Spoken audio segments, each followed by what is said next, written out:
হাসিনার কল রেকর্ডে গণহত্যার নির্দেশ। ছাত্রজনতার ওপর গুলিবর্ষণ ও গণহত্যা চালানোর জন্য শেখ হাসিনার নির্দেশ তার টেলিফোন কথোপকথন রেকর্ডে পাওয়া গেছে।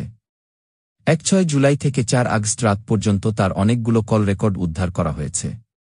কল রেকর্ড পর্যালোচনায় দেখা গেছে, বৈষম্যবিরোধী আন্দোলন চূড়ান্ত পর্যায়ে যাত্রা শুরুর গোড়ার দিকে অর্থাৎ 8 জুলাই হাসিনা তার উপদেষ্টা মেজর জেনারেল তারেক সিদ্দিকীর সঙ্গে 2 বার কথা বলেন। এর মধ্যে একবার কথা বলেছেন 1:03 সেকেন্ড 2 মিনিট 1:08 সেকেন্ড, আরেকবার 1 মিনিট 1:03 সেকেন্ড 7:03 সেকেন্ড।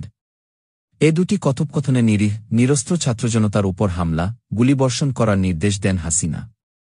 পাশাপাশি বিভিন্ন জায়গায় হামলা ও অগ্নিসংযোগের নির্দেশনা দেওয়া হয়। প্রাপ্ত অনেকগুলো কল রেকর্ডে দেখা গেছে, জুলাইয়ের শেষ দিকে এসে শেখ হাসিনা বেশ কয়েকবার প্রাণঘাতী মারণাস্ত্র লেথাল উইপন ব্যবহার করার নির্দেশ দেন। পতনের আগ পর্যন্ত প্রতিদিনই তিনি বিভিন্ন বাহিনীর অনুগত উচ্চপদস্থ কর্মকর্তার আন্দোলন দমানোর জন্য শক্তি প্রয়োগের নির্দেশনা দিতেন। সংশ্লিষ্ট উচ্চ পর্যায়ের একাধিক সূত্রে কল রেকর্ডের এসব তথ্য জানা গেছে। সূত্রগুলো বলছে, আন্দোলন চলাকালে হাসিনার নিরাপত্তা উপদেষ্টা তারেক সিদ্দিকী, সাবেক স্বরাষ্ট্রমন্ত্রী আসাদুজ্জামান খান কামাল, বরখাস্ত মেজর জেনারেল জিয়াউল আহসান, সাবেক lieutenant general Mujibur Rahman, NSI এর সাবেক প্রধান টি.এম. জোবায়ের, সাবেক DMP commissioner Habibur Rahman, police কর্মকর্তা বিপ্লব কুমার বিশ্বাস সহ বিশ্বস্ত কর্মকর্তাদের ভার্চুয়ালি নির্দেশনা দেন। আন্দোলন চলাকালীন সময়ে কথা বলেছেন ডিজিএফআই এর তৎকালীন প্রধান হামিদুল হক, পুলিশ প্রধান চৌধুরী আবদুল্লাহ আল মামুন ও র‍্যাব প্রধানের সঙ্গে।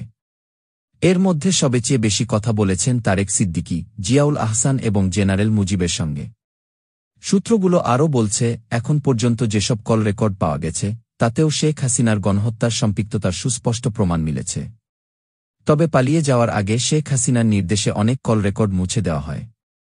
বিশেষ করে Tarek Siddiqui, national telecommunication and monitoring সেন্টারের তৎকালীন ডিজি জিয়াউল আহসান, সেনা কর্মকর্তা মুজিব, জোবায়েরের প্রত্যক্ষ তত্ত্বাবধানে অনেক গুরুত্বপূর্ণ আলামত ধ্বংস করা হয়। এসব কর্মকর্তাকে সঠিকভাবে জেরা করতে পারলে আরও গুরুত্বপূর্ণ তথ্য বের হয়ে আসবে বলে নিশ্চিত করে জানাচ্ছেন উচ্চ পর্যায়ের দায়িত্বশীল একাধিক সূত্র। এ বিষয়ে কার্যকর পদক্ষেপ কেন নেওয়া যাচ্ছে না, তাতে বিস্ময় প্রকাশ করেছেন দায়িত্বশীলরা। জিয়াউল আহসানকে কেন এখনও তথ্য বের করার উপযোগী প্রক্রিয়ায় জিজ্ঞাসা করা যাচ্ছে না, তাতে বিস্ময় প্রকাশ করেছে সংশ্লিষ্ট একাধিক দায়িত্বশীল পক্ষ। জানা গেছে, আন্দোলন চলাকালীন প্রায় সবকিছু একাই পরিচালনা করতেন শেখ হাসিনা।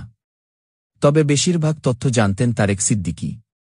গণহত্যার বিষয়ে সংশ্লিষ্ট কর্মকর্তার সঙ্গে সবসময় ভার্চুয়ালি যোগাযোগ করতেন শেখ হাসিনা। মাফিয়া চক্রের আদলে এক কর্মকর্তাকে একটি নম্বর দিয়ে ফোন করতেন, যেটি দিয়ে অন্য কারো সঙ্গে কথা বলতেন না। এভাবে অনেকগুলো ফোন নম্বর ব্যবহার করতেন শেখ হাসিনা। সবগুলো নম্বরের তথ্য পাওয়া না গেলেও এ পর্যন্ত 7টি নম্বরের তথ্য উদ্ঘাটন করা গেছে। এগুলোর বেশ কয়েকটি কল রেকর্ড উদ্ধার করা সম্ভব হয়েছে।